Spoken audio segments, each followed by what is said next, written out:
Welcome to ParksCenter for October 30th, 2022. I'm your host, Rob Whiteside. Thank you guys so much for being here. We appreciate you. Don't forget to subscribe to this channel, WDWNT TV, and also like this video as it will help other people to find us. We're very excited for this great panel to be discussing great things with you tonight, starting with Emma Cooley. Happy Halloween, everybody. It's almost Halloween, yes. Allie from Disneyland News Today. How are you? Hello, happy Halloween. And we went to great lengths to get this man with us tonight. It's Mr. Eric Morton. I guarantee a great show, Rob. Guaranteed. That just makes my heart so happy. Thank you guys. If you participate in our show reservation system, I guarantee it's going to be great. So happy that you guys are with us. Now, if you guys are new to ParksCenter, please welcome. We appreciate it. You will, if you're not new, you will know that we do not particularly care for the park reservation system. Man, it is so tough. We talk about it all the time. Depends on whether we're talking about surge pricing or hard to get into the parks or hassles or whatever. But you know, if you're not familiar with the park reservation system, basically coming out of COVID, Disney said, hey, in our parks, if you want to be coming into our parks, you're going to need a reservation. Now, at that time, the parks were at a limited capacity due to COVID, and they were trying to control that. So a couple other parks, regional parks did the same thing, but Universal never did it.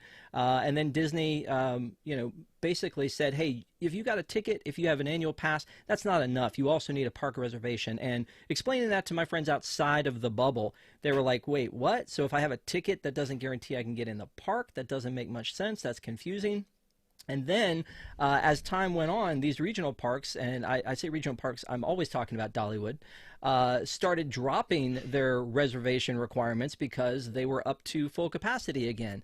Disney never did. They doubled down. They said, hey, this is a great system for us, and we're going to keep bringing this to you folks. And Bob Chapek was so nice as to say this is really a favor he's doing for us, the park goers, by putting this process in place. And Eric, I want to start with you, buddy. I don't feel like any of us on the panel are going to go, hey, park reservations have changed my life for the better. Tell me about your experience. Do you want to just talk about using the park reservation system, or responding to Bob Chapek's remarks about how they guarantee a great guest experience? Because yes, those are two different things. First of all, I don't think anybody likes this system. I think people who maybe don't come all the time are perplexed, and they have to spend a lot of their valuable vacation planning time coming up with understanding how to use the system, understanding how then to get on virtual queue for certain rides and attractions, for purchases. There's all kinds of things they expect you to use this app for, and it's an inconsistent app, right? I have trouble with it. But for the CEO of the company to stand in front of investors and say that this reservation system somehow guarantees a great guest experience, it's not true. His rationale was, I think, that what they really didn't want was people showing up, coming from across the country, showing up and being turned away at the gates.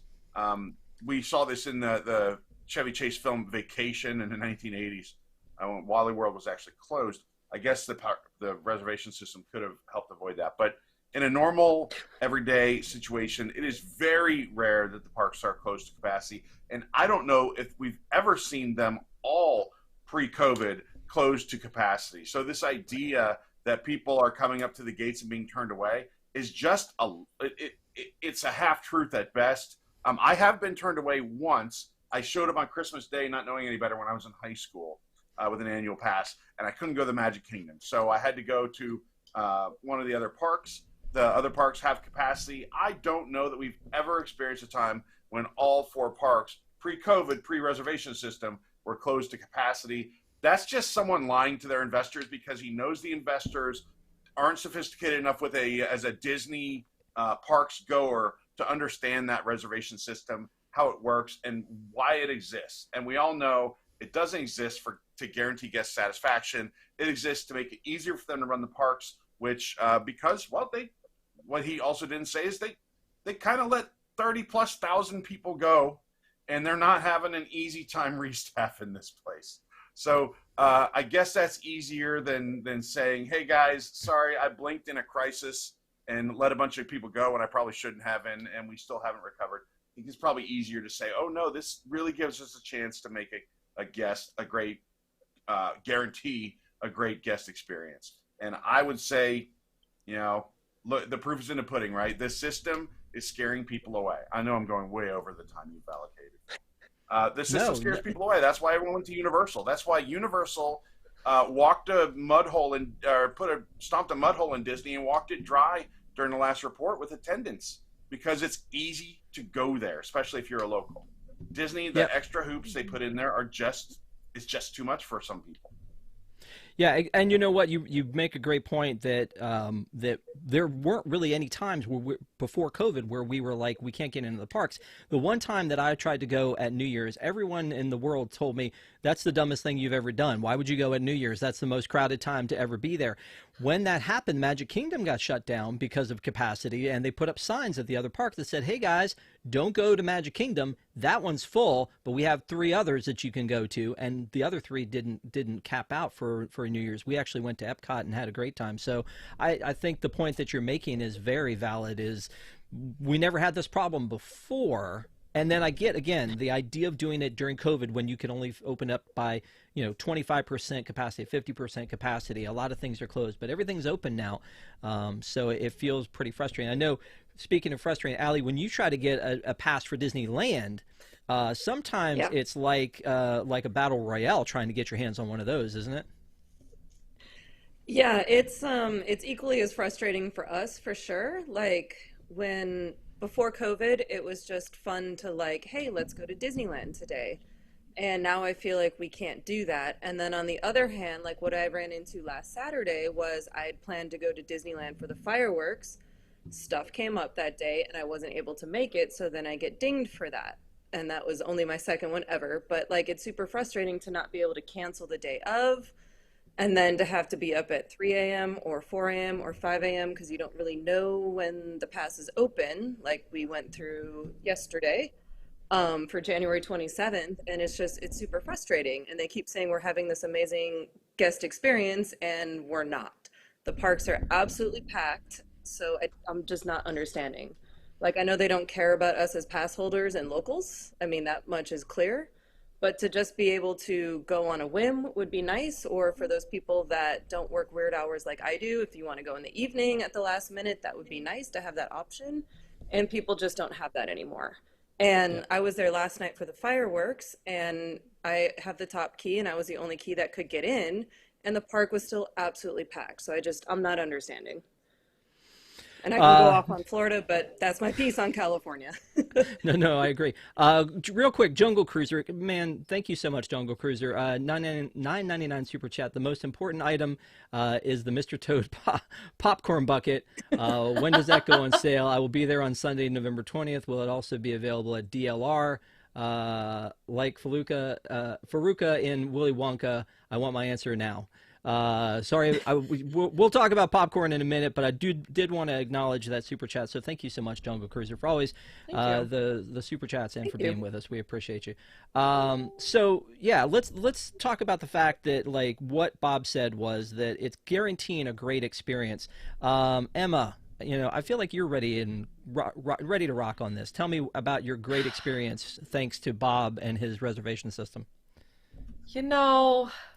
This is like why I was so on the fence about renewing my pass to begin with, was this whole, trapped in a dorm, that's pretty accurate. I was renewing this just because you can't, and this is, I'm in full support of what's going on with this lawsuit, because like as a pass holder, this reservation system is not allowing you to go to the parks every single day like you could if you had a pass, even if you had blockout dates. It's honestly just so much of a hassle, because again, you can't go spontaneously, or like if you want to, like if you need to change your plans, then that's even more of a pain, because the app doesn't work very well.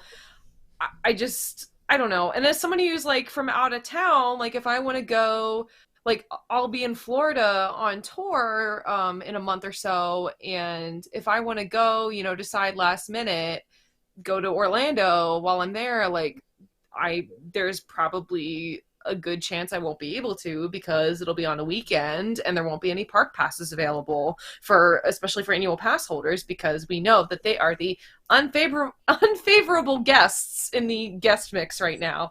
So it's just, it's I don't know. And like if you're only someone who goes there every 5 to 10 years, like my cousin and her family just went for the first time last week, and I don't know, the only way we're able to navigate it was the information that they got from my parents and myself being super fans and who are paying attention to this stuff all the time.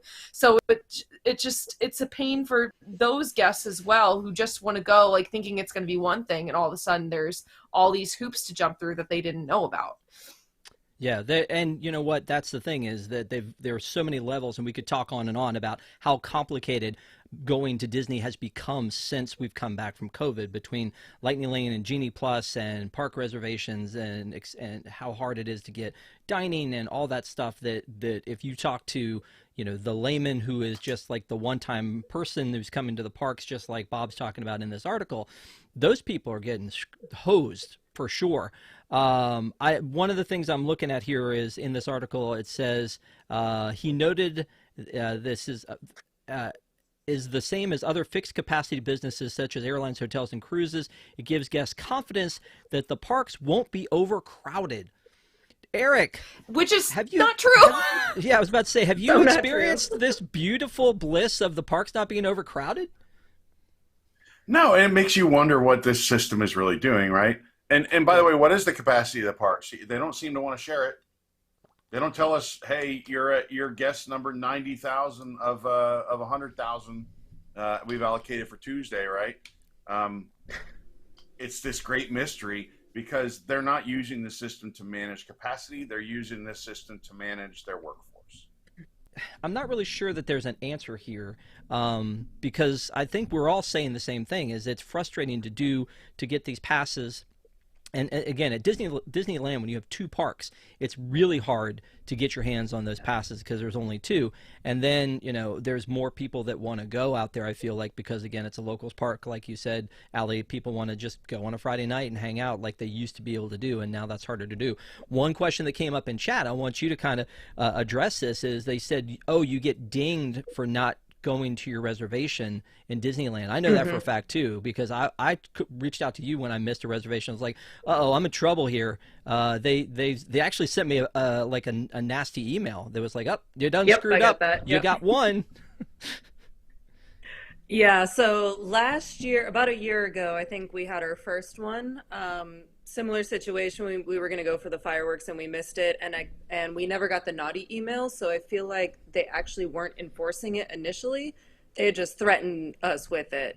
But anyway, so yeah, last Saturday I wasn't able to make it, and then you get the nasty email. So basically, if you miss 3 reservations within I believe a 30 or 60-day window, don't quote me on that, it's one of those two.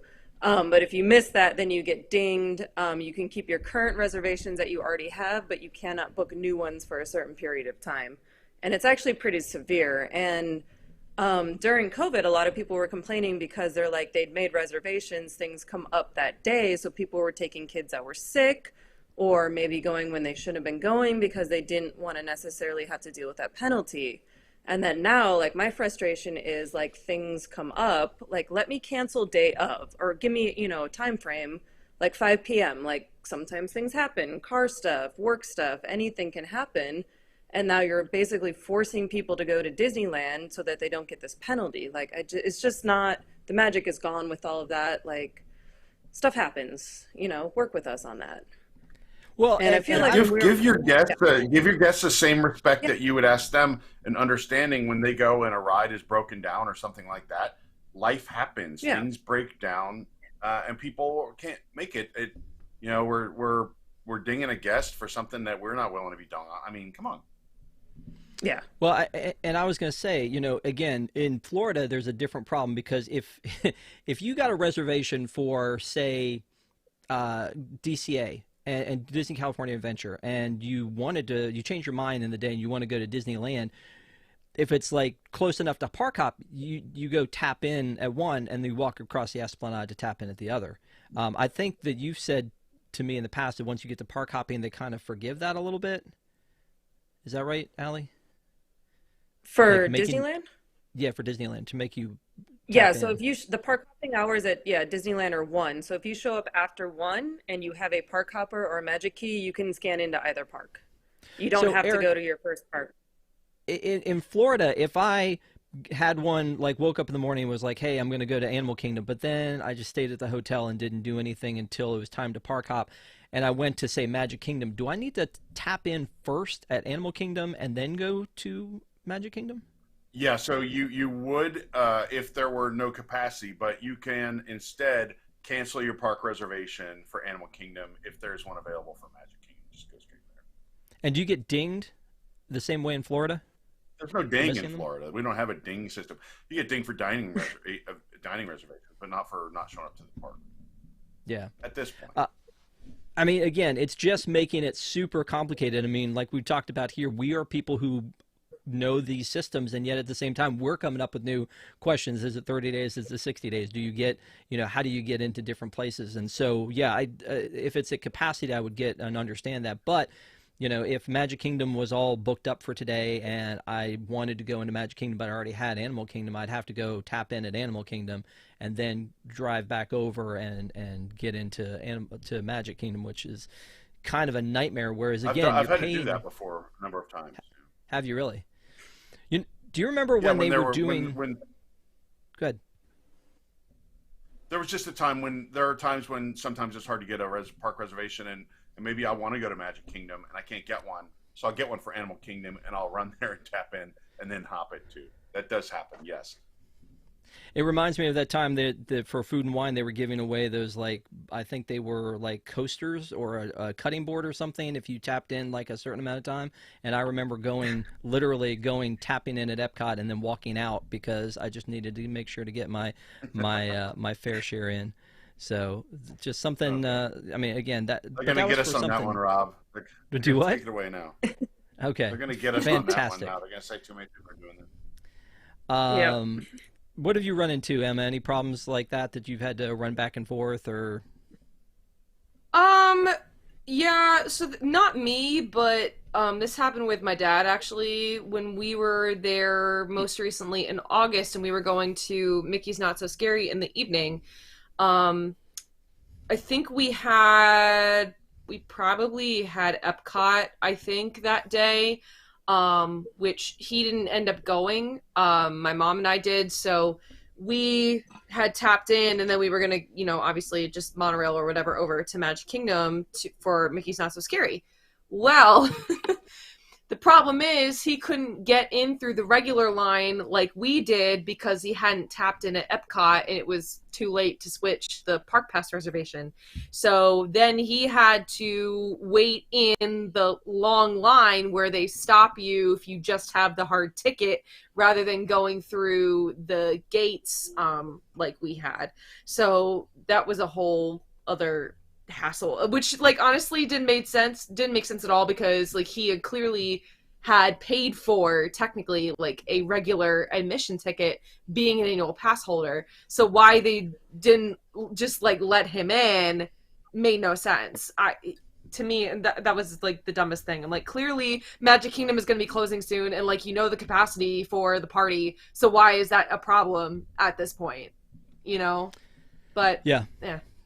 So I mean, again, we could probably talk about the problems and issues with park reservation system, but Uncle Bob says that these are for us. These are put in place for our protection to make the parks more enjoyable, to keep us from overcrowding, which again, what we talked about last week or the week before about the price increases in surge pricing. Well, wait a minute, if you're keeping the population and the crowds at the same level, then there shouldn't be surge pricing for Genie Plus and Lightning Lanes and things like that if it's always this very convenient amount of people in the parks. That seems strange to me. But again, we could talk about it over and over. But I do want to go around and kind of get final thoughts from each of you guys, because I think the big question to me is what's going to change. And I think we talk about that all the time when we're talking about price increases, and people in the chat are saying, well, then just don't go. We've talked about what an investment we have with our hearts and with our wallets already in Disney, and the fact that it would make it tough for us to send that message. But I don't know what's going to send the message and make the change. And Eric, I'll start with you, and we'll work our way around. What do you think is going to make the difference, or is there any way that this system's ever going to go away or get modified, or I mean, what's going to change? So I think we need to accept that this system is here to stay, and then it will be great one day if it goes away. They have said it's here to stay. I've had plenty of discussions about this system. I don't think we're breaking any new ground here. My thoughts were more about Bob Chapek's rationale that he gave to this investor group, or these Wall Street Journal folks, which, hey, by the way, he never misses these events, right? He didn't have a conflict that kept him from meeting with a bunch, getting on stage with the Wall Street Journal and talking to investors and Wall Street types. But boy, man, you try to get him to go to Destination D23 and conflicts arise. But no, the system's here to stay. If somebody gets rid of it, that'll be great one day. But I'm just learning to accept it. Yikes! What do you think, Allie? Yeah, I'm with Eric on this. Like, we accept it. It's not great that we can't kind of go on a whim, and you kind of got to plan weekends in advance. I do find the system way easier to use in Florida than I do here, but maybe we're just so pinned up here that Florida actually feels okay. If the system's going to stay, like, that's fine. Everyone will have to accept it, but please just staff the parks for that, because I still feel like the parks are really understaffed, especially here. And please just get rid of the park hopping hours. That is the worst thing for me. Super frustrating. Yep. Emma? Well, as far as Bob Chapek is concerned, he's full of it as per usual. So I was not surprised at those statements at all. And, unfortunately, I have to agree with both Eric and Allie that, whether we like it or not, this thing is here to stay. We'll see what happens with the lawsuits, and I think, if that actually follows through all the way and there's no settlement, I think it's either going to be the passes stay, or like the annual passes stay, or the reservation system stays. I don't think it's going to be one or the other. Let's hope it's the former of that and not the latter. But I guess, the only thing for those of you out there who might be new or don't know the system very well at all, like, do your research before you go, because otherwise you're going to be lost. Indeed. I want to say thank you to William. William, man, you're the best. 1999 Super Chat. Great panel as always. Keep on fighting the good fight. Brother, we will keep trying, man. We will do our best to keep people informed at the very least. You really need to, if you're going to the parks, you need to know what it is you're getting involved with. You can use a travel agent. You can, use YouTube. We try to offer as much information as we can at wdwnt.com and also on our shows. So please, stay tuned, ask questions, hit us up.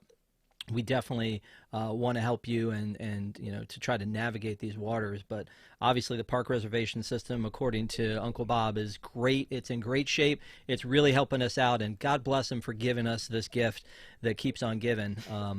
We can't say enough good things about it.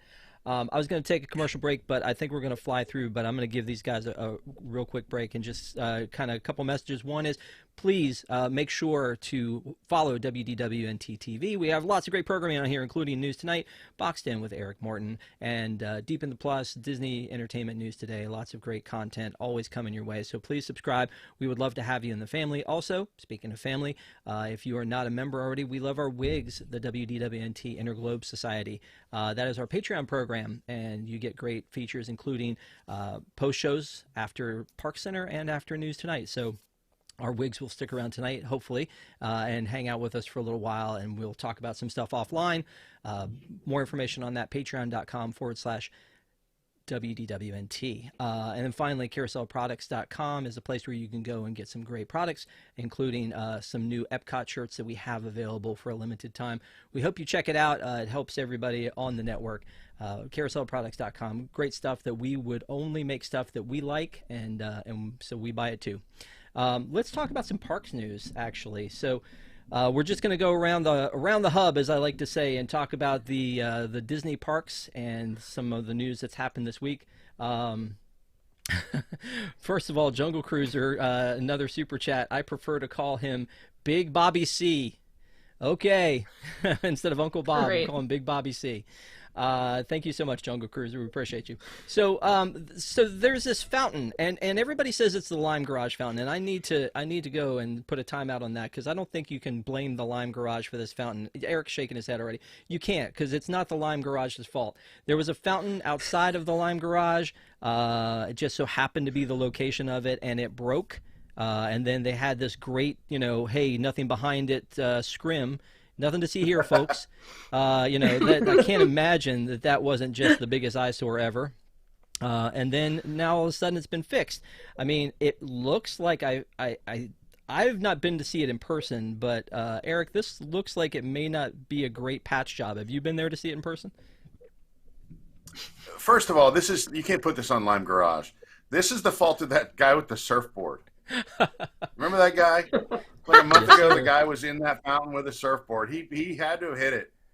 And by the way, this fountain is closer to Ron John's Surf Shop and Polite Pig, so we can call it either of those fountain. I prefer not to call it the Lime Garage fountain. Okay. I'm glad to see it's back. What are they going to do? They're going to have to make a new one, right? Somebody had to come in there and kind of put something together and do it. I'm sure this is something they outsourced. It's probably not easy to find a bird bath that big over at Lowe's or Home Depot, so they're kind of stuck with what they got until they come up with a permanent fix. I'm sure this isn't the last we'll see of it.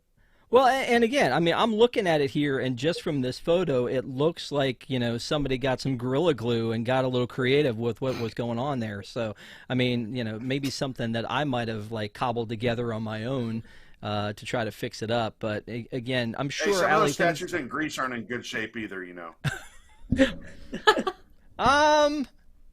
Can we use that argument? I don't know. I don't know about that. Allie, these things don't happen in Disneyland. No, never. Everything is immaculate here and perfect. Okay. All right, just making sure.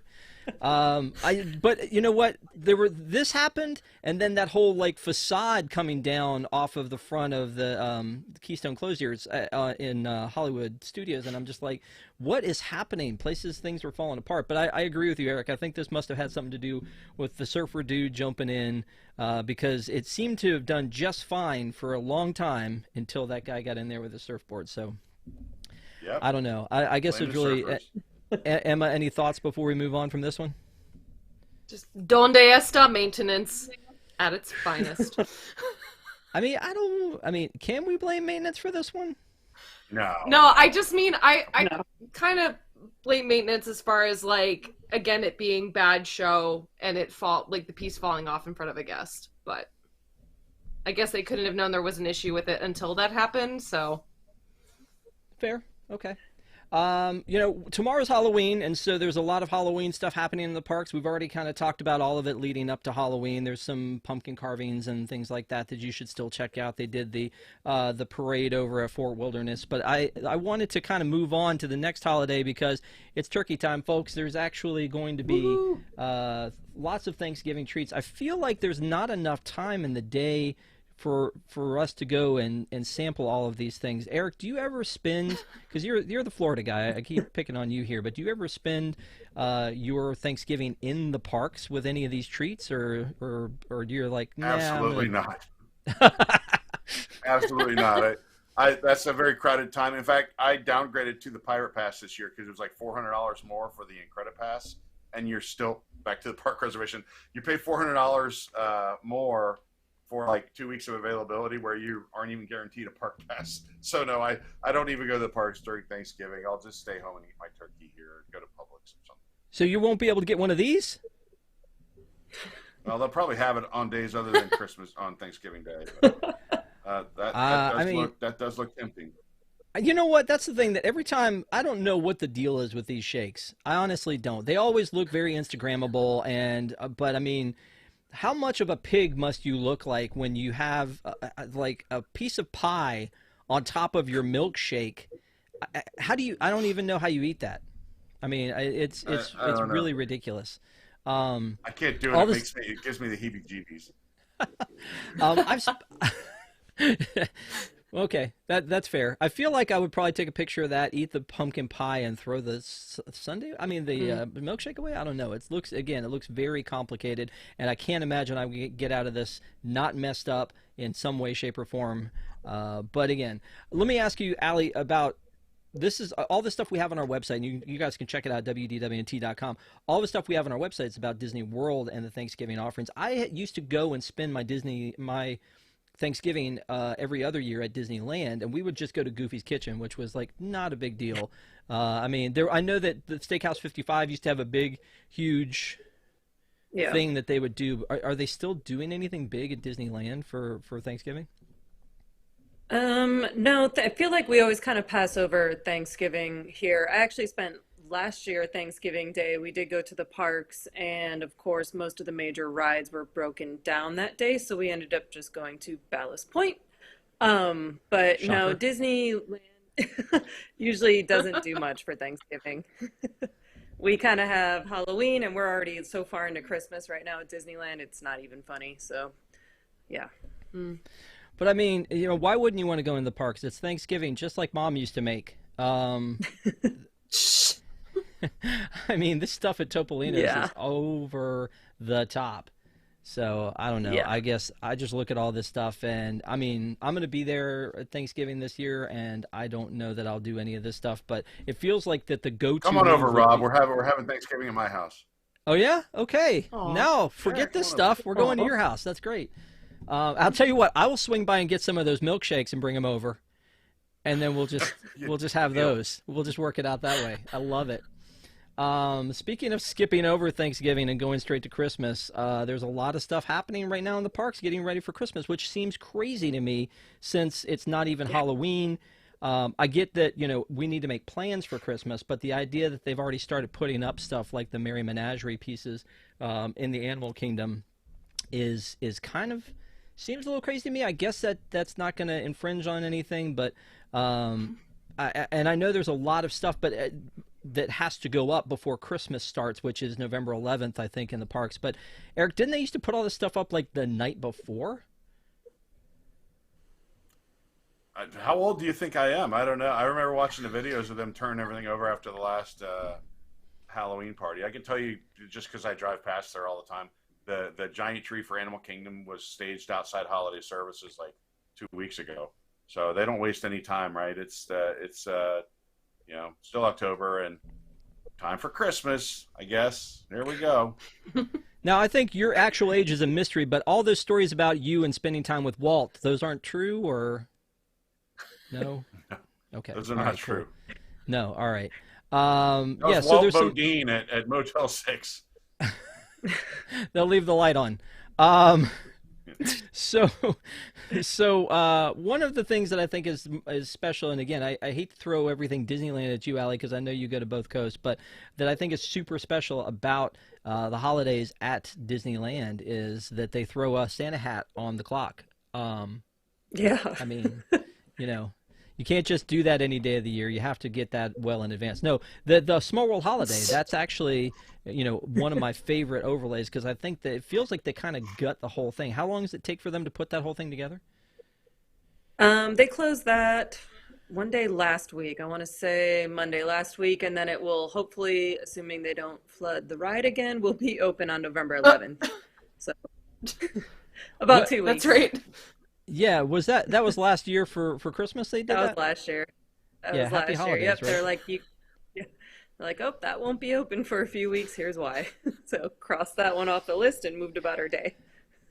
I don't know. Christmas is my favorite time to be at the park, so I'm really excited about that. I know that based on your new pass, Eric, you'll be there 25% less than you used to be. But still, Christmas at the parks is I don't know. Some of the stuff they do, like Hollywood Studios, I feel like that there's a lot of things we've lost. We lost the Osborne lights, but I think they do a good job of putting up a lot of cool decorations.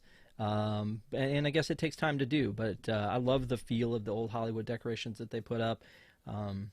So I get that it probably takes a minute to put it The up, but best, again, the best is Jock Lindsay's.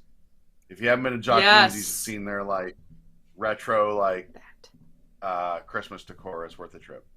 So I think Okay. not many restaurants are doing it, But a bar's doing it. I guess they're technically a restaurant. They have food. Yeah, Jock Lindsay's. Their decor is my favorite. Yeah. I mean, I don't remember if we looked at that or not. I know that I spent one chilly night on the back deck with you at Jock Lindsay's once, but I can't remember if their decorations were up at that point or not. So let's move on to talk about water parks, because again, we're talking about holidays, we're talking about the cold. Let's just talk about water parks, right? I mean, that seems to make a lot of sense. And I put on here, when one park closes, another one opens. Blizzard Beach is finally reopening, and Typhoon Lagoon is going to go down for a little while. It feels weird that they wouldn't have. It seems like they haven't really had much time since COVID where both parks were open at the same time for any extended amount of time. And I don't know if that's staffing or what, but that's I think that's issue number one, if you guys want to talk about that one. But the other big thing that we heard is that when Disney's Blizzard Beach opens, it's going to have some Frozen theming, which I don't know how I feel about this, because it's kind of adorable. Snow Gees, you can't go wrong. They're cute as a button. And everything I've understood from this, when I saw this headline, I thought the entire park, but I guess it's really more the kiddie area that's being rethemed for Frozen. It seems like a no-brainer, but also at the same time, I mean, what about Ice Skater? What's happening with Ice Skater, Emma? I don't know. Please don't get rid of Ice Skater. Like, we don't have enough original IP, like park originated IP, and he needs to stay around. I mean, I think the Frozen thing, I think it's a cute change, sure, of course, like that's an IP that makes sense if you're gonna shove it somewhere in a water park, but yeah, it doesn't, again, like with the whole backstory, it doesn't really make sense. But I guess it's okay. It's in the kids area. It's not the entire park. Like, that's fine. Let the kids have their Frozen. But backstory, yeah, makes me a little sad being a park IP fan. Allie, are you pretty clear on what the backstory is? Tell us all about the backstory of Blizzard Beach. Go. I have never been to Blizzard Beach. I went to Typhoon Lagoon for the first time in the summer, so not the right person to ask. No, I mean, yeah, but I do like Winter Summerland. They don't get rid. I know that when Eric I know the plays golf, backstory, but I don't want to get into it. Well, I was going to say, when you play golf, you go to Winter Summerland, don't you? Yeah, when that's open, and then Fantasia Gardens was open for a while, and then I don't know. I kind of don't golf anymore. Too expensive. Well, I mean, miniature golf. Anyway, are you? Do you go to the parks at all? I mean, the water parks a lot, or not really at all, Eric? I mean, does this matter to you at all? Not really my thing. I don't, like, as much as I really don't like crowds, what I really don't like is crowds in bathing suits. So it's just not my thing. I've been, especially back to Typhoon Lagoon days, and Blizzard Beach is a very cleverly designed place. It does have a backstory that involves Ice Skater. Of a snowstorm where this was created, and then when the snow melted, they heard a shout, and it was Ice Skater coming down a hill, and they turned it into a water park. It's a clever little backstory. This is not the first time they've removed Ice Skater from this park. Some of the reasons before were tragic in nature, and but I know that there are people that really love Ice Skater, and I'm sorry to see another piece of original park IP go. Yeah, I mean, again, maybe. Do we know he's leaving though? We know that Frozen's coming, but do we know that he's leaving? That'd be a hell of a mashup. Fair, that's fair. Frozen and Ice Skater together in the same splash area. I mean, they do. I mean, go to the Grand Floridian. There's Mary Poppins, Alice in Wonderland, Beauty and the Beast. They don't really. That's true. No one's adhering to that kind of stuff anymore. So let's talk about restaurants for a little bit. Kona Cafe, a remodeled Kona Cafe has opened. Have you been to it, Eric? Again, picking on you because you're down there. Not since it reopened. No, I've just seen our pictures on our site. Gotcha. Speaking of which, so we have these pictures of. I think this looks kind of neat. I mean, it makes it. Mm-hmm. I feel like it makes it look kind of special here. Having these extra pieces. I don't see anything wrong with this. I would as much as prefer. Oh, sorry. No, go ahead. You go ahead. To me, Kona Cafe never felt like a distinct restaurant because it was almost part of the lobby. And I would prefer that new woodwork if they had continued that across the entire facade of the place to really separate it from the lobby and all the people. Especially you're trying to eat there, and around the time Ohana's getting ready to open, there's just, the whole area outside is mobbed. It's very loud. Everyone's looking over your shoulder because they don't know that you're in a separate space. Yeah, scroll up a little bit there, Rob. And they have the yeah, there you go. So you see, you have this nice little area that kind of divides the space. I would just like to see that kind of carried all the way across, just so I feel like I'm in a restaurant and I'm not in a hallway. It feels like I'm eating in a mall kiosk when I go to Kona Cafe sometimes. I mean, what's wrong with a mall kiosk? You too good for a mall kiosk? Any port in a storm. Sometimes you got to eat. What I'm gonna call the new Space 220, Woody's Roundup Rodeo Barbecue has got to be the longest opening that has ever happened for a restaurant. But now there's actually some thematic things out in front of it that make it look like they're pushing forward on this. I don't know that this wasn't something that that beautiful Josh Damaro talked about. Was that out loud? At D23. So I don't think, that this is something that they've got a specific timeline on, but do we think that they're going to try to open this thing before the end of the year, or does that seem crazy? Who knows? I mean, like, Tron isn't even ready yet. Like, let's be real about that. No, we already know Tron is coming in 2023, so. There's a lot of inspections and permitting stuff that would have to be taken care of prior to opening, and there's not a whole lot of time left in the year. I doubt it will open by the end of the year, but I guess you know. But doesn't it seem like they're putting kind of a rush on it, though? I mean, it seems like they've finally stepped it up. They put this whole thing together prefab, 4 walls and a ceiling like that, and then they let it sit for a long time, and then they did a couple things and let it sit, and now it looks like they're just kind of going full hog into like getting it done. I don't know what the end game is, unless there's something that they're looking to close soon, and maybe they need the capacity. I mean, this seems like they will be able to print money once this thing opens up, as hard as it is to get dinner reservations everywhere, and the fact that this park probably could use an extra restaurant. Oh, for sure. And that area could, because Woody's Lunchbox is packed with mobile orders all the time. So, I mean, I hope they're making a push to get it finished, because it's going to help studios in general, but especially that area of the park, because you have people coming from Galaxy's Edge as well, and then again, just all the families that want to be in Toy Story Land because of Slinky Dog Dash and whatnot, so hopefully all that work is a good sign that it will be open soon. But again, they've been dragging their heels on so many other construction projects. Who actually knows? Yeah, I just want to eat there, and I don't know if it's going to be horrible, but I like the idea of something new being there, so I'm ready. I'm ready for them to open the doors and let us go and eat there. I honestly think Space 220, in my opinion, was most of the places that have themes are usually disappointing. I'm not going to call out Planet Hollywood or Rainforest Cafe at this time, but you know who you are. It's just one of those things where T-Rex. it's like the theme is over the top, and so the food doesn't have to be. And I don't know if that's because they're trying to turn, and because of the capacity they can't, they don't spend as much time on the food. But I do look at Space 220, and maybe it's changed since I've been there, but I feel like that's one where you got the theme and the food was good.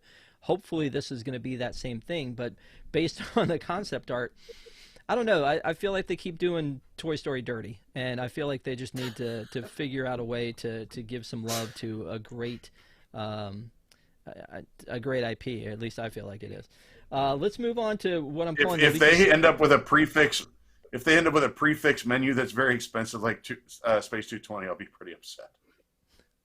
Just sling some barbecue down on a piece of newspaper, and I'll be fine. No, remember they're going to put it in a little green Army Men bucket. A little green Army Men bucket. Yeah, that's probably for the ribs. Maybe you discard. That's your discard bucket. I don't know. Put my ribs on the side so I can have a clean bucket. Signed Tom Corliss. I'm just kidding. I want that too. So when I look at this next one, I'm saddened because the Frozen sing-along sprung a leak. I don't know what causes this. And again, Eric, I know you're not a construction guy per se, but I feel like this I'm is no roofer, but I feel like there's a problem. fair. That's fair. Absolutely. I just look at this, and this to me is a sign that we've recycled these buildings for too long. This was Superstar TV, and then it was Doug Live, and then it was a preview center of some sort, and and then it was American Idol, and now it's Frozen. And I feel like this, it's just you've recycled this building for too long. It looks to me like this one needs a tear down and a rebuild. That's not going to happen. I know you're making It's a face. just the roof, Rob. It's just the roof. Yeah, no. Let's tear it all down. It's got to go. I mean, okay, but maybe let's just start with finding a hole in the roof and patching that for a while. But look at that picture, a hole in the roof. That's like the whole thing looks like an upside down slip and slide. Yeah. Yeah. Like, there's some serious problem there. I don't know. Okay, that's fine. We can keep it if they can fix it, and it's going to need a new paint job. So if you could oversee that project I for mean, me, is that Eric, while better you're or down worse there. than what happened at the Imagination Pavilion a couple months ago? Oh, with the geyser? Burst pipe. I mean, for all we know, that could be a pipe inside there somewhere too. Pipes they're hot, and they're hot this season. Burst pipes. Wanted a spectacular. It's all the rage. People couldn't get You enough know of what? it. When I'm reading this article on the site too, I'm wondering what's the story we were trying to tell on the website with this picture. What do we with this cast member just staring at the blank times? I don't know. I found that interesting. It was like the guy's just going, huh, and it's like so far on the other side of the leak.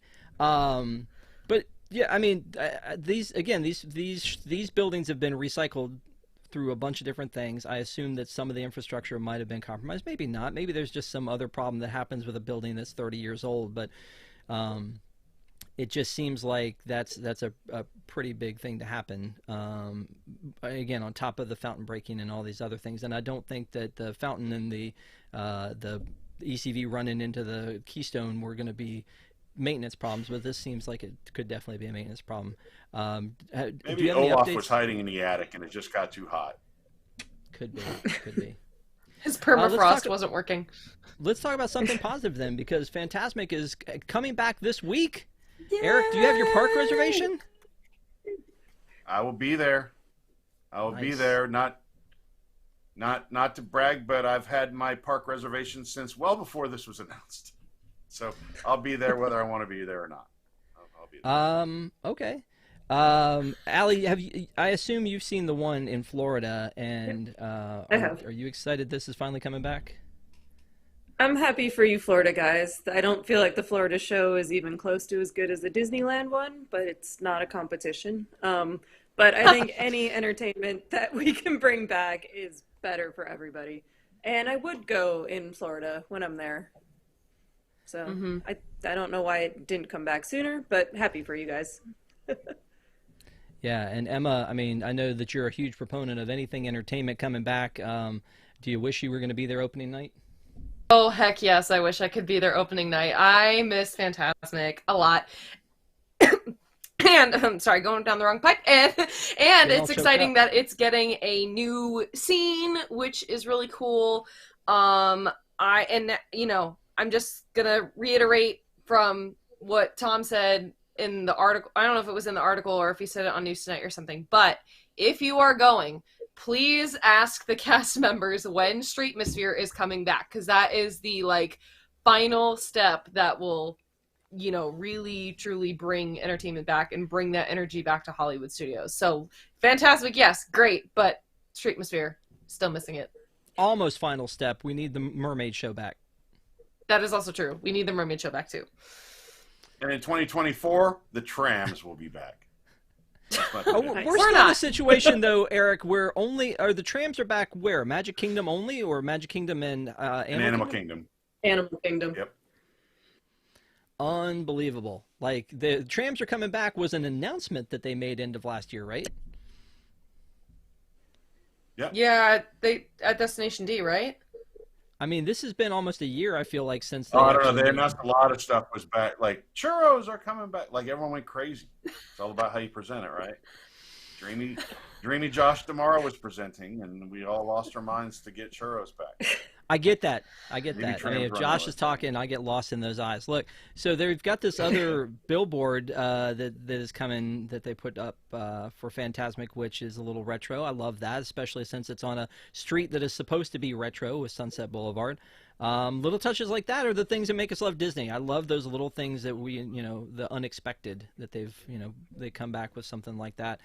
Getting ready for this show to come back. So November 1st, I think, is the cast member preview, and then the rest of us schlubs get to go on November 3rd, right? Correct. So, and I'm sure we'll have lots of updates and such from that coming soon. So, exciting to see something else finally returning. Again, every time we start talking about things returning, I keep thinking, man, like, is everything back yet? Nope, things aren't still back yet. Speaking of things that aren't back yet, the trains are still not back yet. Tron is still not built or finished, and trains are still in the testing phases. So we have some on the TikTok. Apparently, Disney has said, "Oh yeah, by the way, the trains are coming back." There was a new video of the Royo Disney engine testing at the Magic Kingdom. So, I mean, that's exciting that we're actually getting some movement. But I feel like every time they lay down one more piece of track, every time that they shine up one more engine, we're like, oh, is it coming? It's happening soon. I don't know. I don't know what. I guess we're still waiting for all that construction around Tron. So they're doing pavement work. Here's some pictures of that happening, taken from the TTA. So it's starting to look like a real thing. That's exciting. Although, again, according to Josh at D23, he was saying that we're still looking at somewhere in Q1 or spring of 2023 for all this to come back. But I think. Look, go ahead. You can Google it. I'm not sure where we stand, but it's a race against time to see if we can get this railroad open back up in a shorter amount of time than it took them to build the Transcontinental Railroad of the United States. I think we're running up against about the same timeline. I'm not. Somebody can check that in the chat for me, but it's got to be close. Well, I mean, and the train, like the tunnel, looks like it's already there and it's like ready to go. I don't know. I mean, obviously, I'm not the construction guy on this one, but it feels like it's just been too long. And this is such an important part of a Magic Kingdom park. Disneyland, I know when Star Wars Galaxy's Edge was being built, Allie, the train went down for a long period of time, and it was a joyous occasion when it came back. But that was only down, what, 18 months? I honestly I don't remember that. Someone would have to look that up. But yeah, this is just crazy to me that there's no train at Magic Kingdom. Like the last time I rode the train at Disney World was in the 90s. Like that's crazy to me to think that my other half and I have been coming since 2018 and the train has not been open since we've been coming. It's just, I don't get it. Wow. Well, and Desi talked about last week that like her kids weren't born when the train went down. And so, I mean, that's kind of crazy to think that like it's been down a long time. And I don't know, again, the train downtime is a kindergartner now. To what? Wow. Yeah, Train at least. downtime is in kindergarten. That's a good point. Again, the train though, speaking of crowded parks and park management, Eric, the train's a big bit of capacity that we haven't had for quite a while. Yeah, it's a real people eater. So I'm sure that will enhance the park experience when there's more to do. We can't be far from that being done. I know that Tom likes to complain about the train at Disney World compared to the train at Disneyland and all these things. I like the train. It's not something I do every visit, but it certainly is something that is another thing to do and another thing to take people outside of all the queues around the park to put them on that train, and it helps everybody. So, yeah, it'll be nice to have it back. Well, and not just doing that, but taking them, if like sometimes you use it as actual transportation. If you're at the back of the park and you want to get on the train rather than walking through the park and through the crowds, you can get on the train and have a leisurely trip back up to Main Street. I agree that the train is better at Disneyland. There was a lot of things I would agree are better at Disneyland, but at least we have one in Florida, or we had one in Florida. It would be nice to get back. I think there's a kinetic energy about the train that that has been missing for quite a while, and so it'll be nice to get it back in there. Let's move on to popcorn buckets, because Jungle Cruiser, special request to talk about popcorn buckets. Eric, are you putting on like your like battle gear, your riot gear, and getting ready to go get this Mr. Toad popcorn bucket? What's it, Tuesday morning? Is that when it is? Oh, yep. I have a dining reservation. I am ready to go. I'm going to make sure I have a good place to park, eat my breakfast, and prepare for the day where I'm going to get this popcorn bucket. Hopefully Jason is going to join me. Look, they got rid of Mr. Toad decades ago, and now we're starting to get pieces of him back, but now a piece that I can take home with me. And if I can't ride the ride anymore, at least I can have a popcorn bucket. Well, it's and it's amazing kind of how easy we are to keep having. I mean, it's kind of crazy though, because when I first saw this picture, the first thing I thought based on the background was, oh, this is a new Toad Christmas ornament, because of the way that it looked. I thought, it looks like there's a Christmas tree or something behind it. And so when I saw it come through on socials or on the blog, I was just like, oh, that's what that is. And then I was like, popcorn bucket coming, and I was like, well, obviously that's going to be coming to Disneyland, because that's where they have Mr. Toad, and also where they get the best popcorn buckets, because and Allie knows from me begging her to get me some of the ones that come across there that there's a lot of good ones that come through. The tree, the Pixar tree is coming back with the blocks. We still don't have that one. And so the fact that this one's coming to Disney World kind of shook me. Like, oh my gosh, really?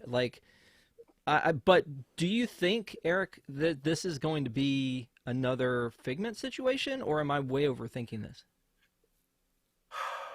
It's hard to say. There is a passionate group of people who are big fans of Mr. Toad.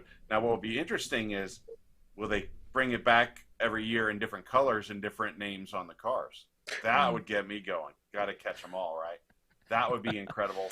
I'm sure that there'll be a lot of people for this, but there's a virtual queue for this, so it won't be at least that madhouse line that we saw at Epcot for the Figment bucket. I don't think. You said there is a virtual queue for this? Yeah, there's a virtual queue for this.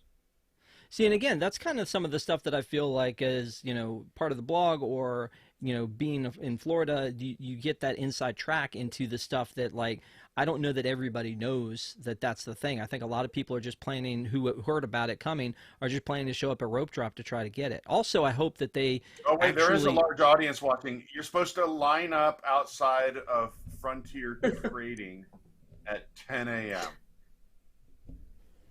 Okay. Well, there you go. I thought you had much more information than that. Clearly not. Emma, you're kind of I think you're the youngest on this on the panel. Would this mean something to you to go and this is Eric 8 more times? Would this mean something to you to go see to go get this popcorn bucket, or no? I mean, I'm also a sucker for a good popcorn bucket. I'm excited to break out my Mickey Christmas tree one soon that I got last year. And honestly, I have some nostalgia for Mr. Toad, because I thought it's a weird ride, but it was a very cool ride. One of probably the standout for me when I went to Disneyland. So I would definitely make an effort to get this one personally, but unfortunately I'm not a Florida local, so I'm trapped in a dorm, so I will unfortunately not be able to join this virtual queue. Well, I think there's some other popcorn bucket news that I think obviously not as important, but that this one, this glow in the dark popcorn bucket returns. This seems like it returns very late in the game for Halloween. And again, these aren't as exciting. These are your generic popcorn buckets, but also the pass holder one that we kind of teased before is coming. Or is there? It seems like, again, I don't know why we're celebrating the whole pass holder thing. I want, as a pass holder, you to give me things, but also it feels like you're going, hey, look at all the cool things you can get if you're a pass holder. That's like us saying, hey, here are all the cool things that you can get as a Wigs member, but you can't join. Sorry. Like it feels like, again, I love that they're doing this for pass holders because I am one, but I also think, why would you flex a little bit when other people can't get these things? It seems weird. So anyway, that's just a thought. And how dare they shape it like something practical to transport and eat popcorn out of? Why can't they shape it like something? I know, right? Totally impossible? Exactly. They don't understand popcorn buckets mechanics at all. It's supposed to be extremely this was hard to designed get by an popcorn intern. in. Come on. Well, and finally on the popcorn bucket front, this like kite tails coming. Like I thought Halloween was late, but the kite tails popcorn bucket, that's nuts. I mean, I guess supply chain question mark, but I mean, it seems again kind of crazy that would be something that would take that long, and maybe at that point you would just dump them off at, give them to cast members for free or something rather than bring them into the parks this late. I don't know. Can we get some for the Maliboomer at DCA? Can we get some of those popcorn buckets for that? Yeah. While we're doing that, that'd be great. Let's talk about sleigh rides. So apparently, these are one of those little perks and things that happen that I don't know that I paid too much attention to. But I think if you wanted to have this experience, this looks like a great thing to be able to do. I don't know if this is something, and Eric, again, hate to keep leaning on you as the Floridian in the group, but have you ever done this? And is this something that's been gone and come back? Or do you know? I actually don't know. It's not something I have done. It's not something that I'll probably be doing, but I know that there are people that I'm sure will love to do it, and so I'm glad it's back for them. Cookie Boss doesn't tap you on the shoulder and say, "Hey, you should take me on a $75 carriage ride"? No, she's not a fan of forcing horses to drag you around places, basically. Interesting. I Okay. think that's the most polite way to put that. 25-minute sleigh ride costs $75, and each sleigh can hold up to 4 adults or 2 adults and 3 small children. Departs from Circle D Ranch and is available December 1st through December 23rd. I do think that's, again, the horse thing aside, I do think that's, again, something interesting to be able to do. Obviously, they still have horseback riding and things like that at the Tri-Circle D Ranch, so there are other things that you can do equestrian-wise there, but this was just something that I saw, and I wondered if it was something they'd done before or if it was something that was returning, because, again, we keep finding all these other things that were around, and now they're not anymore. So speaking of things that we love, the Festival of the Arts. We got a little bit of a preview of the Festival of the Arts coming back. And I think all of us have said over and over again that the Festival of the Arts is our favorite festival of all the festivals at Epcot. So the dates have been announced for the Festival of the Arts. Says it's going to run from January 13th to February 20th. Ironic to me that it's also the shortest festival of any festival that we do in any park anywhere. Allie, have you been to this one before? I think you're going this year, aren't you, or no? No, we went last year, and that was the first time I think I saw you was there. But yeah, we just happened to schedule dates in January because the flights were cheap. And then Festivals of the Arts was there, and then Tom and Pete told me a bunch of things to go try and do, and we absolutely loved it. This year, I'm doing the Walt Disney World Marathon, and I see the dates, and we are leaving on January 11th. So Just I'm in time. a little bit sad about that. Yeah. Might have to book another trip, though, to come back in February, because Festival of the Arts was amazing. I loved it. Yeah. Eric, So is this also your favorite one? I just made a note to order Tums to be delivered no later than January 13th, or request that day off, because, as you know, that's the day that I get forced to go to these festivals and try everything on the first day. So it takes a little bit of that festival magic out of it, but I look forward to the artwork at the festival. I don't. I'll eat a few things on my own accord, and the rest of them I'll only eat for the benefit of our readers. What a trooper! What a giver you are! That's so Amazon. You have no Amazon idea what my stomach has been through. Oh my God. I do. Are you specifically talking about Italy? or Tea. just all of them in general? No, I think it's Uh, just the kind of combined might of all the festival food, some of which is good, some of which is not, and the culmination of all of it together is just too much for me. It's not a let me fun talk. day. Tom will tell you the same thing. Festival opening day is not always fun. Sorry, a lot of work. Let me ask you this though. They're calling them food studios. Is there a semantic difference between a food booth and a food studio, or is it the Yeah, same thing? a food studio, the kitchen and living and sleeping areas are all in the same room. Like a studio apartment? Yeah. Yeah.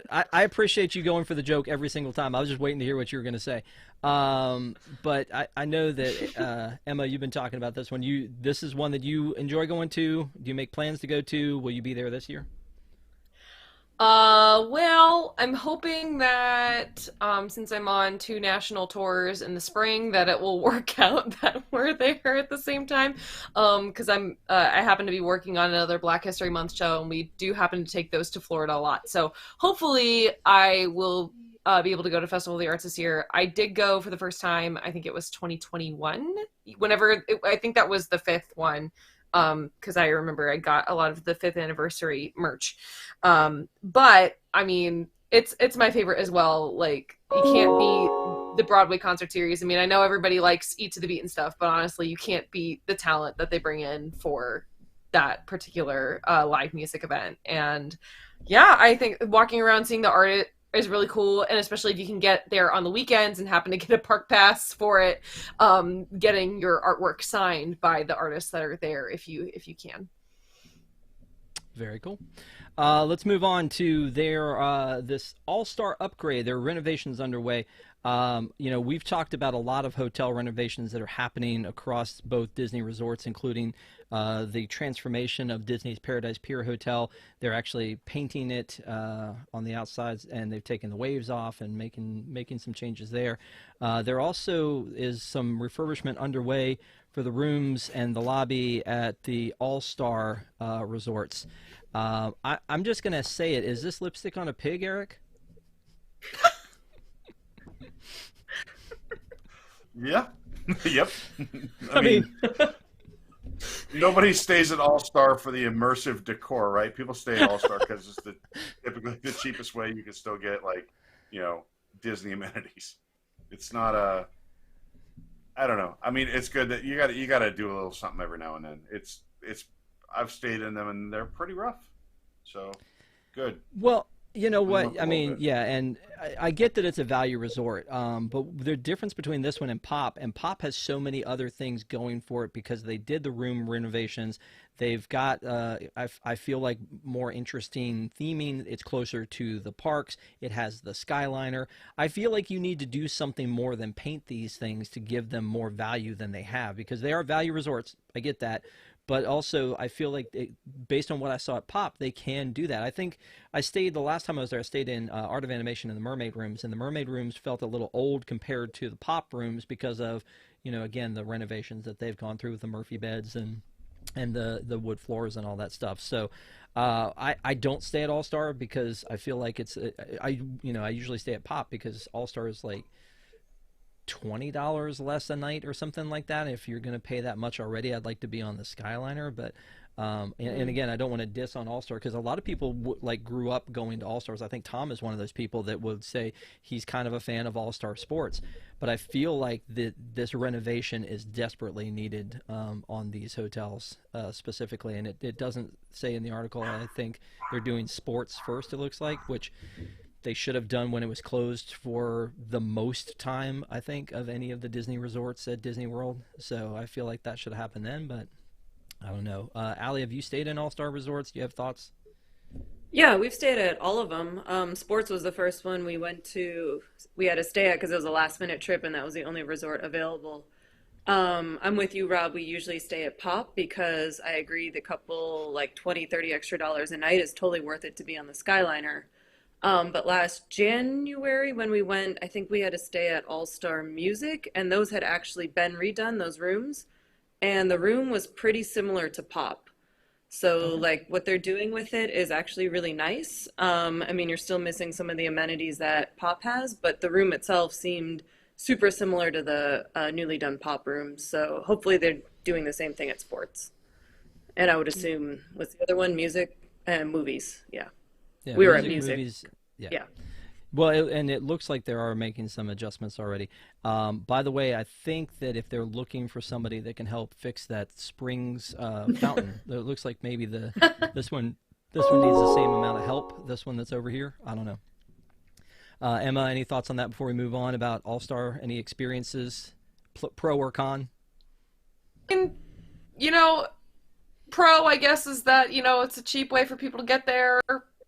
Con, again, they should be doing more than just slapping some paint on it. Yeah, agree. So I threw this article in, and it's a Florida man with a loaded gun was caught trying to open doors at the Magic Kingdom parking lot. Honestly, I'm surprised this doesn't happen more often. But, you know, the Magic Kingdom parking lot's not like rolling up to the local Food Lion. You actually have to go out of your way to go to the Magic Kingdom parking lot, and I assume either be an annual pass holder, a hotel guest, or pay to get in to start that process. But the one thing that stood out to me is I know that in the past, Eric, when we've had these crazy stories, a lot of times you're like, yeah, this happened at Disney World, but let's note that it was a person from New Jersey. Let's make sure that we know that it was a person from somewhere else. Is it New Jersey again? Nope, this is Florida, buddy. That's why I'm bringing this one to you. This is your home state right here. Man, sorry, I was looking at pictures of my old barracks at Camp Lejeune to see if I could tell the difference between that and the All-Stars. Oh, Oh my God.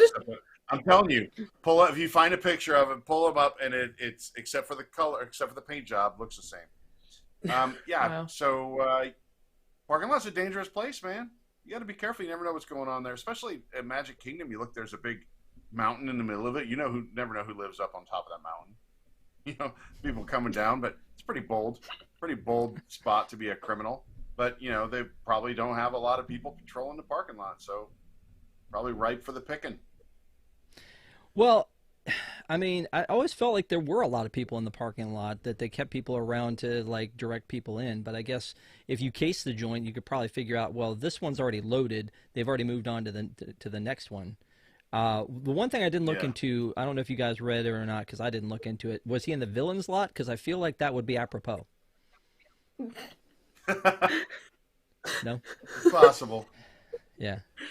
I'm really not sure what else to say about that one, but I do feel like every other week it's kind of a police blotter when we look at the things that are on the website that we could talk about. And I'm just glad that, you know, hopefully this didn't ruin anybody's experience, that they caught the guy, and everything worked out okay. So let's talk about something a little bit cheerier. That in Tokyo, of all places, they have all-you-can-eat churros vacation package. We can't even get a dining package, and they've got a churros package. It is the reason that they do it here, Emma, or in Japan instead of here, is because they know I'll eat way too many, and the people Well, the there churros are are not gonna gorge better. themselves. You think? Well, that's the thing. The churros are better. So that's perfect. Like, that's the thing. When I look at all this stuff from Tokyo, I'm going to want to try all the food. So I would definitely be getting that churro package for sure. I mean, I'm surprised that again, like, I'm shocked that the dining plan still isn't back in Florida. I mean, you know, because that's the thing. I'm like, I don't think we ever did the dining plan. But I know it's popular with a lot of overseas guests in particular who want to book the whole room, dining, and ticket package. But it's funny to me, but also it kind of makes sense that they have a churro package in Tokyo. Watch, the popcorn package is coming next because they have all those different flavored popcorns you can try. Well, I mean, and it's part of your vacation package. It's not just like you're just buying a churros package, but just looking at the vacation Yes. package, it has souvenirs and other things, which I used to love booking my trip through Disney, like the Disney Travel Company, because you would get little things like, you know, special things in your room, or luggage tags, or, you know, a free, the Leave a Legacy, like little things like that they would throw in if you were booking through Disney. And so it looks like as part of this package, you can also get It says 3 meal reservations included, as well as 1 souvenir popcorn bucket per room. I hope it's a good one. And 2 timed entry tickets to select popular attractions. So, I mean, the churro, though, that's quite a thing, is all you can eat churros. It feels like when you go to an after hours dinner or after hours party, and at least I do, and try to eat my weight in ice cream bars and Diet Cokes because I want to get at least a little bit of money's worth out of the after hours thing. You're shaking your head. You don't do that, Eric? I try, but I never get my money back. Yeah, I don't know how many can't. churros you need to make this worth it. Is that really what it takes to get people to go? I don't know. I feel like maybe 2 or 3 churros and I'd be done. So it may not be a great deal for me. Well, maybe it's just the offer, right? It's like all you can eat pancakes at IHOP. Like, it's like, oh, all you can eat pancakes, I'm in. But then they're kind of slow bringing them to you the next time, and then you're just full and you got to go, and like it's all a scam. It's all just optics. Like, but I don't know. I love the idea of all you can eat churro package included, because normally, churros to me, when you go, and Emma, you said they're probably better in Japan. I don't know if you've been to Japan and have tried them on your own, but I feel like when I get a churro, there's like a 1 in 5 chance it's going to be good, and the rest of the time it's too dry, it's too hard, it's been sitting in the warmer for too long, that kind of thing. So I always go with the Joffrey's donut. It has never let me down. Yes. Oh, those are so good. Those slap every time. Yep, absolutely. This was a funny little story. Let's move on to this. There was a little kid running around one of the floats in Paris. This cracks me up. Let's see. Oh my god. So you see the cast members chasing the little kid, and like That kid is booking. I know, right? I mean, this is not like a little jog around. He's going. He's like moving.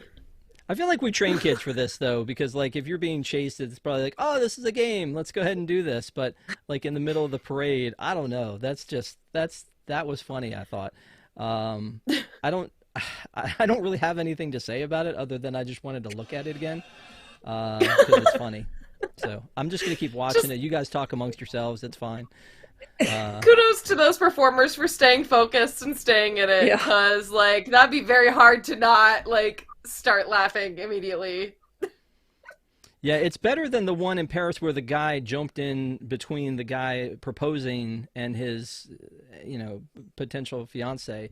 Like that one was just heartbreaking. This one at least is funny, and the cast members looked like they were kind of okay with it too. Like that they're just like, this is kind of hilarious. We just need to get this taken care of. I mean, it's funny. That is a serious safety concern, though, right? Someone's driving that float. They probably can't see that little kid. No. This is something that was a headline that dropped just before we came on tonight, and I felt like we needed to talk about it because the headline itself is so incredibly entertaining. The headline says, man sneaks himself and child into Magic Kingdom for free, pretends to not speak English, and gets charged with battery. I mean, that seems like something where you dropped a bunch of idea starters into a bowl, and these are the things you pulled out, right? It doesn't seem like this is a real thing. Eric, were you the man on the scene for this report?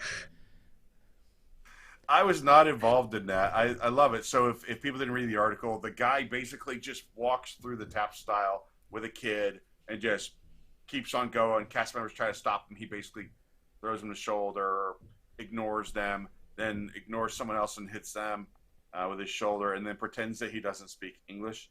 I guess that's a creative way to try to get in the parks. I've actually seen this something similar before, which was a woman was driving an ECV on Main Street in the Magic Kingdom, and she had a child standing on it, like on the back or something. I don't even remember exactly what it was, but the cast member's like, you can't do that, ma'am, I need you to stop. And the lady just like, nope, just kept going, thinking like, if I just keep going, eventually this cast member, like, maybe I'll be out of her jurisdiction. Maybe that's what the guy thought. He's like, if I can make it to Town Square, I'm out of their jurisdiction.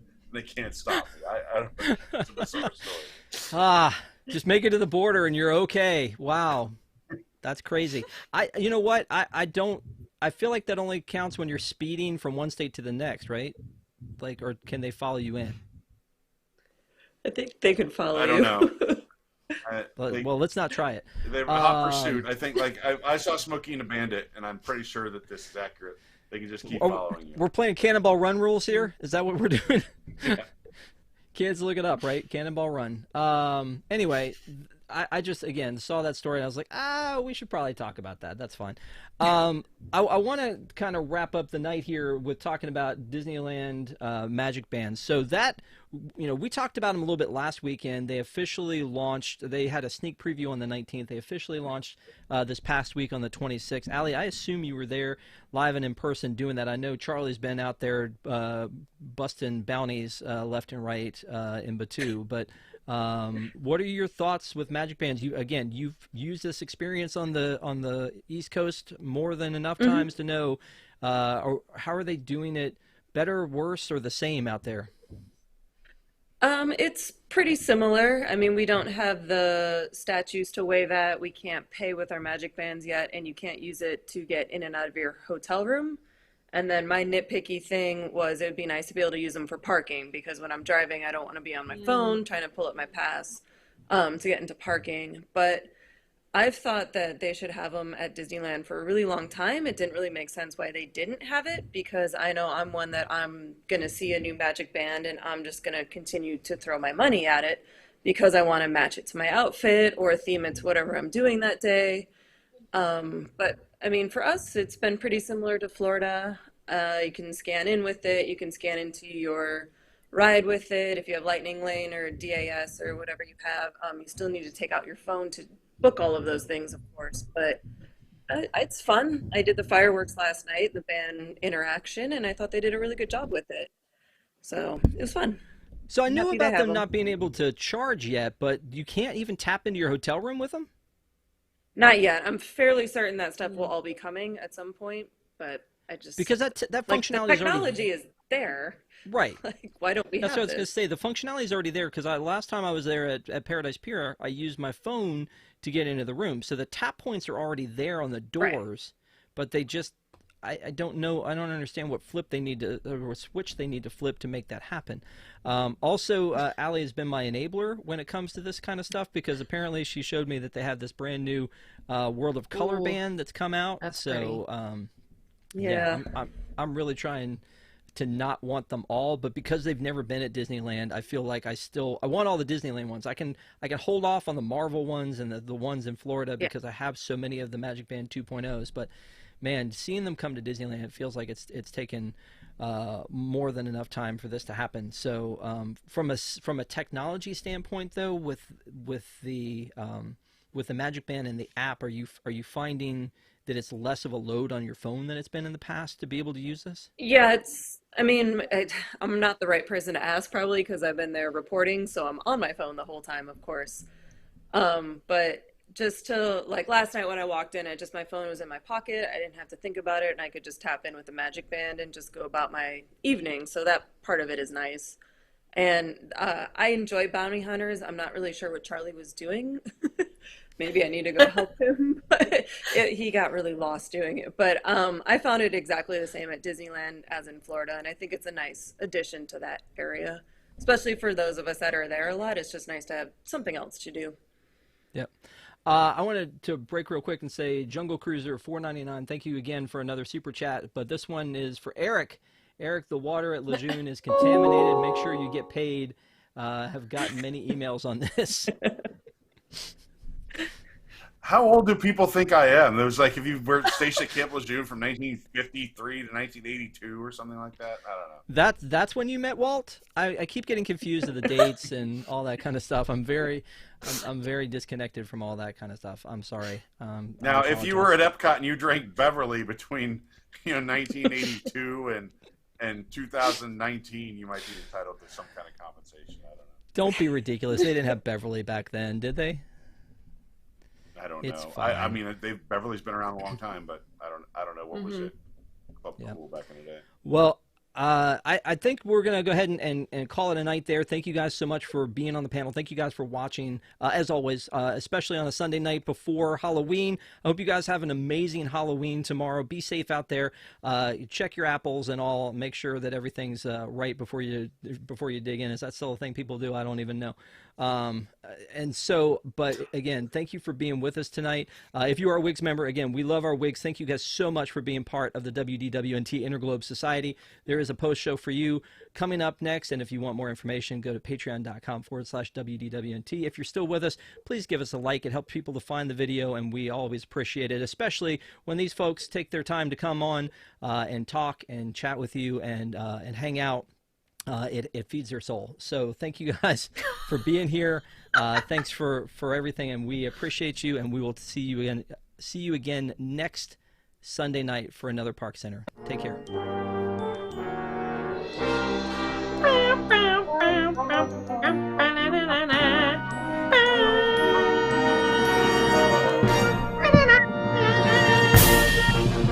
Ba, ba, ba, ba.